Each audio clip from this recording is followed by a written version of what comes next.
Stevenson. Hi, I'm Sahadeo Ramparak. This is Natural Passages, uh, working with or seeing revealing the unmarked doors of life. And what are we talking about today, Sahadeo? Today we're going to be looking into uh, presence, and we're just going to break down the way that you build it. How do you actually create that for yourself? What are the steps and stages of presence, and what does it look like? Okay. So what's the question you want to start with? So I want to start with uh, let's talk about in your teachings, you talk about embodied presence, fully present. And I think we touched on that a little bit last time in the last podcast or episode. So if we could just bring our listeners back to that, and then if we could expand on the other part of it, which you mentioned, healing presence. So what is the difference between embodied presence and then the healing presence? Well, um, technically they're the same. Okay. Um, it's about the degree of conscious awareness and presence is very much a part of that. So the more consciously aware I am, the more presence I have. What does that mean? It basically means that I am more aware of my internal world as well as the external world. So that plays out in a variety of ways. One Okay. way it plays out is I tell stories based on the things that I've made meaning over my life. And when I start realizing I've told myself stories, the impact of it is I realize, oh, is that true anymore? So, for Mhm. example, if something happens, then I respond this way because in the past, that's how I made meaning of it. Mhm. So, first of all, it becomes a process of seeing how we have created our picture of reality. That's one stage of it. Mhm. Um, the other side of it is embodied presence is actually experiencing your body. A lot of people are very numb, so that I think I've Okay. heard this presence before or this statement before. Is a whole lot of people are a talking head dragging a body behind it that has no awareness. Say that one more time again. They're a talking head Uh-huh. dragging a body behind it Mm-hmm. that has no presence. And when we say that, the impact of what that really is saying is that person is so locked in all the storytelling, their mind never shuts up. Yeah. They're only worried about the next sale, the next whatever. Uh, you do this, then I have to do that, or how do I respond to you? And we're in a constant state of what the old days, if anybody remembers Fortran, there was a thing called a do loop. You give instructions to do something. The loop became it does it until it hits a certain condition, and then it ends the function. Most people are in a do loop without an end statement. They're just in a Mhm. constant spin. That's why they struggle to meditate. Can I'm struggling with that right now. And everything that you just described, I feel like I've actually been feeling or have felt. Um, and now I can see it for myself. So it is this, if I give an example, it's like when you go through your day, you have an idea of how the day is going to look or what you're expecting or the story in your head of what you need to do. And then it controls how you react, how you respond to people. Even doing my work in my role, I have this idea in my head of how I'm supposed to be and how people want me to be to engage with them. And so sometimes that it does block how I actually feel. Sure. So I have a friend in Serbia. Mhm. I've been doing some coaching with actually, and uh, they had to do a professional presentation. Mhm. If you're a talking head dragging a body behind it, you're in anxiety, nervousness. You're going through every scenario. What's wrong? What could go wrong? Blah, blah, blah. And so by getting present, just feeling their feet, breathing, feeling their body like it's alive, Yeah. suddenly all the anxiety goes away because you're fully present to yourself. So that type of presence can be done quite easily. I've done this in boardrooms where I tell people next time you're in your board meeting with your clients, because a lot of my clients are either executives or consultants, and lean forward in your chair, not lean back, get your feet square on the floor, take a deep breath, and then look the person in the eyes and start talking. The interesting thing is when you do that, anxiety goes away, and Mm-hmm. what kicks in is your competency. One just finished a presentation in front of a very large conference in Montenegro.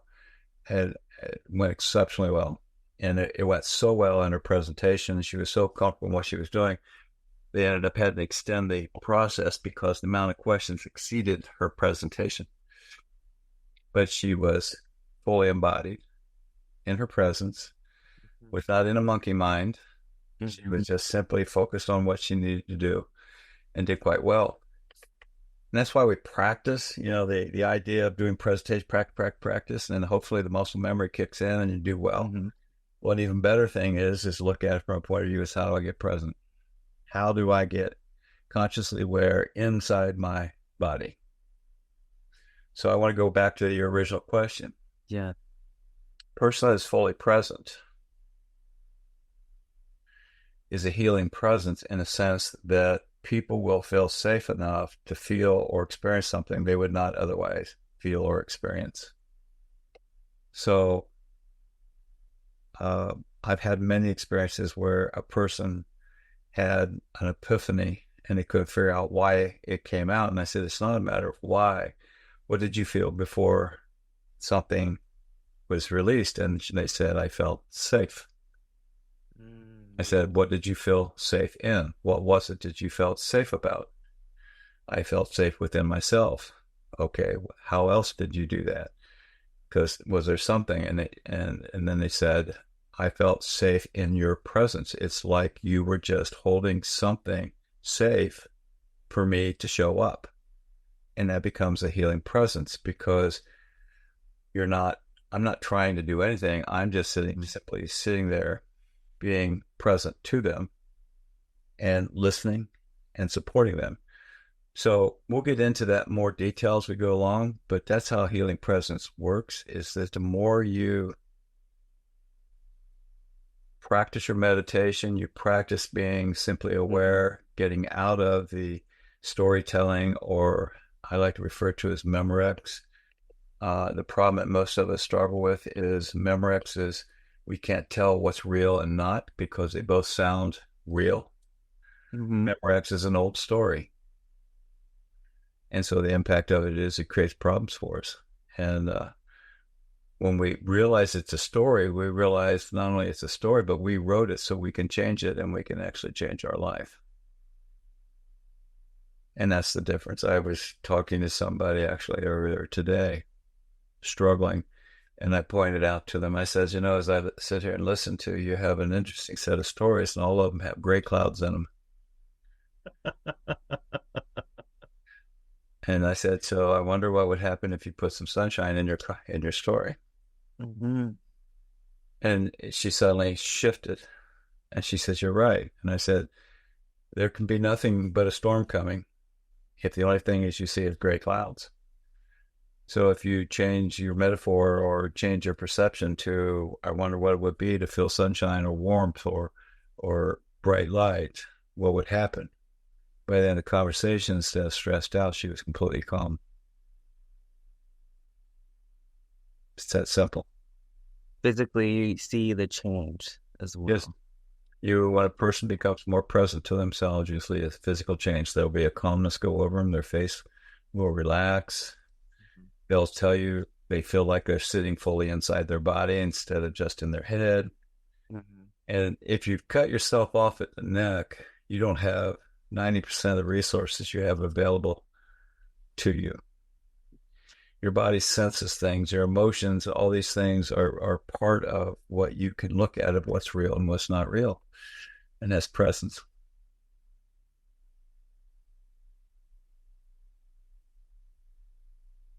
that's just resonating a lot with me. Thank you. Um, because I've been practicing that. I think our conversations and especially like recently has really, since I've become more aware of this, so I look forward to kind of figuring out when I'm doing it in my day and how does it show up, you know? And literally in the work we're doing, I'm like this helping healers heal. And we're talking about healing presence. And it is just that, holding space for people, for the other coworkers who just need a minute. And that minute, that 5 minutes, you see it recharges people. All the stress that comes in, you sit, I'm practicing the healing presence of just being there with them. And then you'll see a shift. And some healing moments take longer if you just stick with it. Everybody's going to be different. So you're staying fully present with them. And a lot of times I don't have any of the solution because you also don't know. That's this, right? The thinking that I need a solution instead of just being present there and allowing. Well, the thing of it is, people aren't broke. Yes. Perfect reflection of every thought they've ever had, every meaning making process they've ever went through. And Mm-hmm. so here we act like we're an expert and we're supposed to fix them. Yeah. Yeah. And if we quit trying to fix everybody and we just listen to them, maybe make a few suggestions if they have how they might change themselves or change their experience, it's interesting. Most marriages would be dramatically improved because we marry somebody for a specific reason. Yeah. And shortly after we're in the relationship, that becomes the part that irritates us and we want them to change. Yeah. And I say, so why don't you do something different? Why don't you just find out and how to just love them for the way they are? Mm-hmm. Oh, but it could be so much better. And I said, for who? Is it going to be better for them? Or Mm-hmm. is this just more better for you because you're the one who's wanting them to change? You're not getting something you want. And if you're willing to do that, are you willing to ask them what they want you to change so they can enjoy you better? And then we begin to realize we're not accepting each other at all. Mm-hmm. We're caught in this crazy place of that we need to change them. So it's stage development is in terms of one way of framing it, it's not really sequential. It's more like a spiral, and the spiral goes forward and then it comes back. It goes a little bit more forward and it comes back. And what happens is we stretch our awareness to a certain degree, Mm-hmm. but we haven't fully, let's say, transformed whatever our thought processes were. And so the impact of it is that we go through this spiraling process, or some people look at it this way, up and down and moving forward. But it's we're going forward and then we come back, and as we do that, we examine ourselves more clearly in every moment. Mm-hmm. And that examination begins to reveal things, and the revealing process is what's important. That's why during meditation, one day you put a story out or a question is I wonder why this irritates me or bothers me. Mm-hmm. They meditate, and it might take a week, it might take 6 months, but suddenly there's a moment that they remember, and not only do they remember it in their mind, they feel it in their body, they feel the emotion, and if they don't quench it, it begins to release, and there was a reaction to some moment in time in the past that you have treated anything as suddenly felt a little like that, you will treat it the exact same way. And so that's where you get all these country western songs of someone done someone wrong song. Okay. And nobody did anyone wrong. The truth is everybody actually, for whatever reason, even if it's seen as ill intent, they're doing the best they possibly can because they don't know how to do anything different. Mm-hmm. And so awareness begins to shake us up to do better, to do with more awareness, and realize that doesn't help. Uh, life is just full of those moments that when we finally reflect, we'll have regrets. We'll realize, well, I could have done better. Well, instead of beating the shit out of yourself, I'd much rather you say I could have done better, and I will moving forward. And if I've done something that requires an apology, I move to that person, tell them what I did, how Mm-hmm. I see it impact them, what I'm going to do to change it, and express sincere regret. Mm-hmm. Most of us don't do that. So the apology never takes. We just simply say, I'm sorry. And then when you do, and I'm sorry is just trying to get out of feeling bad. Mm. Because there's a whole lot of people says, if I say I'm sorry, the society says, then you have to forgive me. And no, we don't. So this is the story that we tell ourselves, Yes. usually, especially when I'm sorry. Yeah, we say I'm sorry, so you have to forgive me. Mm-hmm. And if you don't forgive me, I'll feel bad for a little while, but eventually I'll say, well, that's on you because I told you I'm sorry. And if it was really sincere, they're going to know you're sincere. And a really sincere will always say, what happened? The impact I saw that happened on you, my regret about it, um, what I'm going to do about it, and a sincere apology to them of regret. And it has to be sincere. And if it doesn't include all those agreements, you're just trying to get the heat off of you so that you can move on. You don't want to deal with it. Because here's what happens in between there. When I feel I've done something wrong, either I'm trying to get you not be mad so I don't feel so bad, or I'm Mm-hmm. trying to avoid being either embarrassed or shamed. The only way you can stop that is to own what did you do, how did you do it, and you present it forward. And it's never comfortable because you're stepping into a very vulnerable place. But when you do it, it changes the relationships. And that accountability for self, that owningness of it, that's being present. That's a form of presence. It's owning it, choosing to live a life of integrity. Mm-hmm. But how many people do you know that will argue up and down that, well, that's your interpretation, um, instead of just sitting down and looking at it from the other person's perspective and saying from that. And it's all doing it from a point of view is don't expect an apology from the other person because that has to come from them. And if they don't have it in them, that should tell you how good your relationship is. Does that mean like I feel like nowadays people might look at those relationships and be like, okay, I gotta cut this off because this person, if they have negative vibes, they won't apologize, like, and leave. Do you think that, do you see another way or how healing presence like can work? Well, Being- wounds of that nature, usually wounds of that nature, we call them emotional wounds, but they're existential wounds. You impacted my sense of existence. You harmed my sense of self. So we call that emotional, but it's actually more energetic and existential. And Yeah. so if I apologize and you don't want to accept it, yeah, today must be country western day. Carrie Clark years ago, I always found it interesting because she had a country western song that said, "I just want to be mad," Mm. and it goes through all these things. And quit trying to apologize and quit trying to come back and make me feel better. I just want to be mad. And if you're bothering them all the time, you're trying to make yourself feel good, not them feel good Mm-hmm. or better. And so if somebody needs to be mad, that's why they call it a cooling off period. You have to let them have a situation. My comment is if somebody's really irritated with me is when you feel like you'd like to have a conversation, let me know. I realize it's not now, and I'm not interested in a screaming session.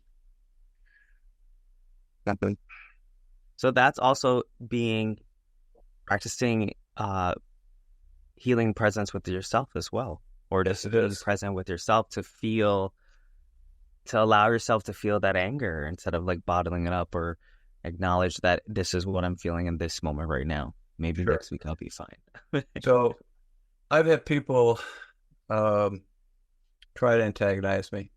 Mhm. When I was still working at the Casella Institute of Cleveland, I've not taught down there in a long time. I've had individuals who through their own issues would project onto me as if I'm their father, and they would try to antagonize me and uh, cause a big argument.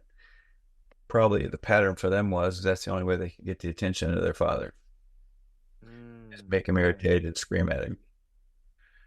So I stopped, I looked him right in the eyes, and I said, we got a choice plan here.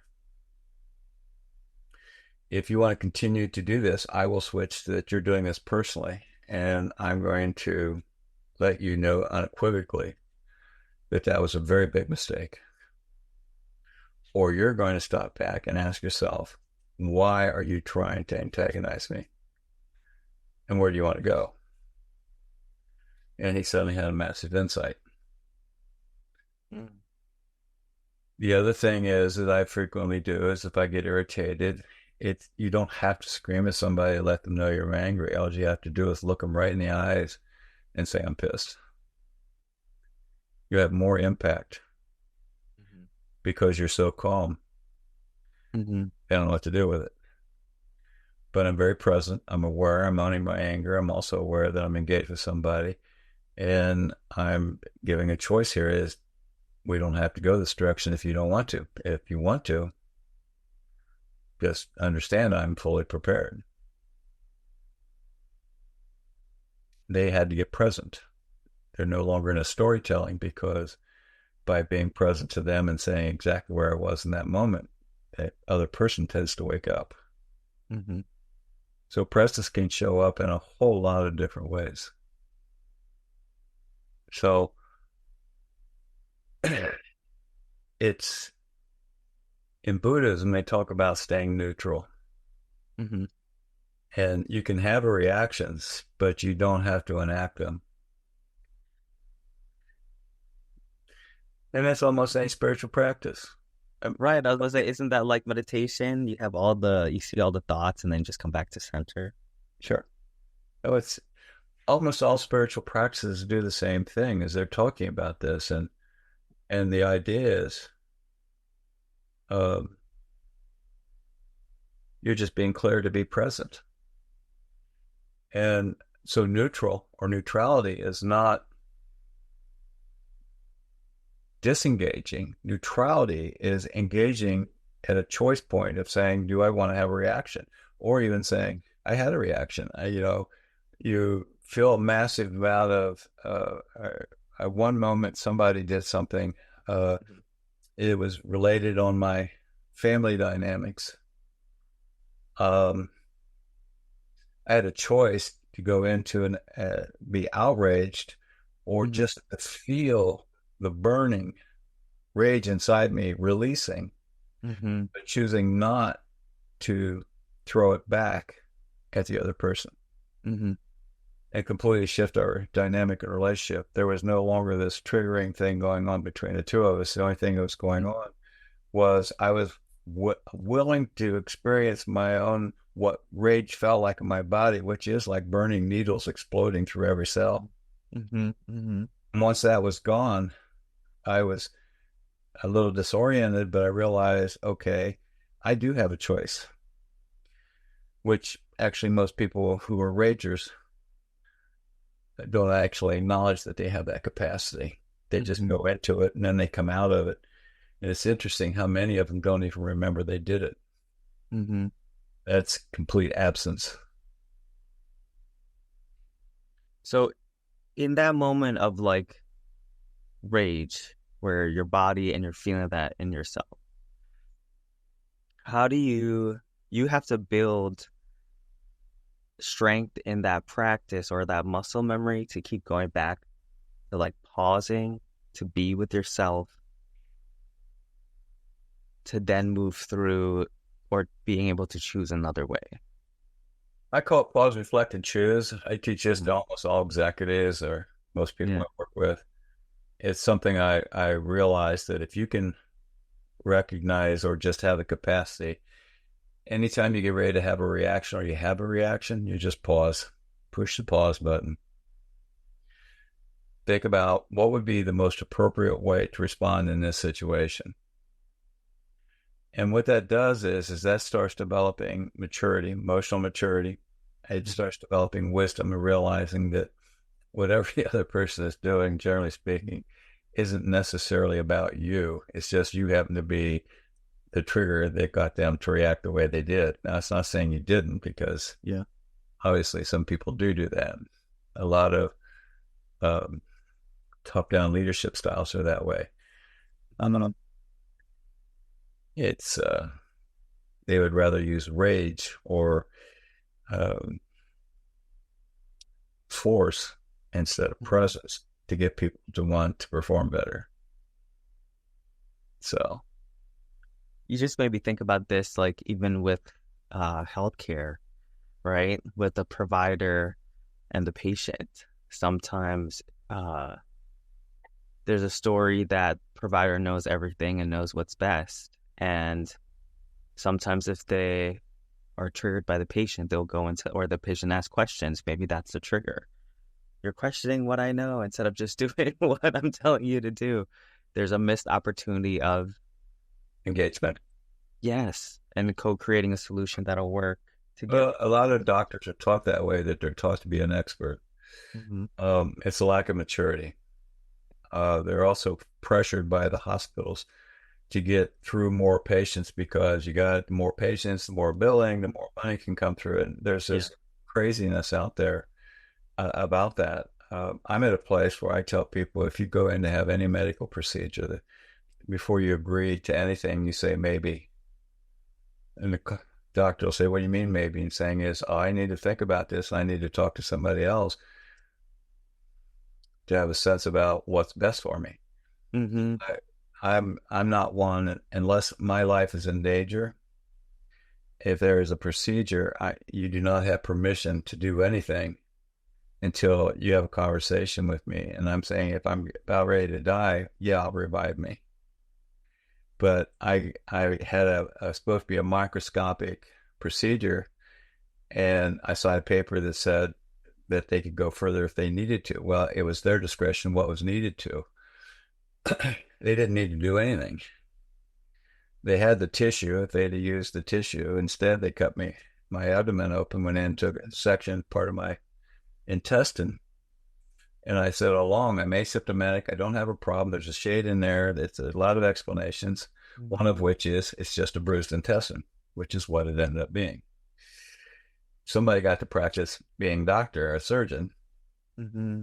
and I got left with the scars, and they're around patting themselves on the back about how this is wonderful. People need to slow it down, find out what's really best for them. And it could have gone the other way, and they could have said, well, yeah, we found cancer.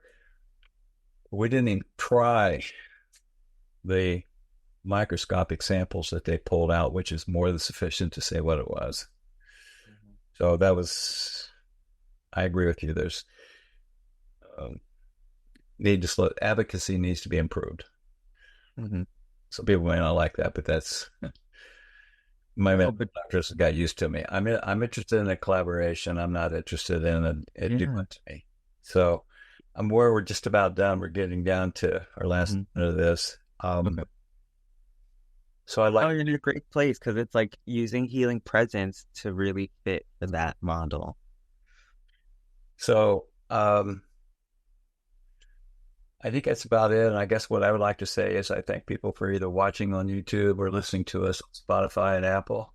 And this is I got corrected myself, I believe, our session 4. Um, One of the things that might support you is going to YouTube, because these are all video recorded as well. So if you're listening to these, you might find that it's more helpful if you do that, because some of the issues or sessions we're going to do will have some slides that could be beneficial.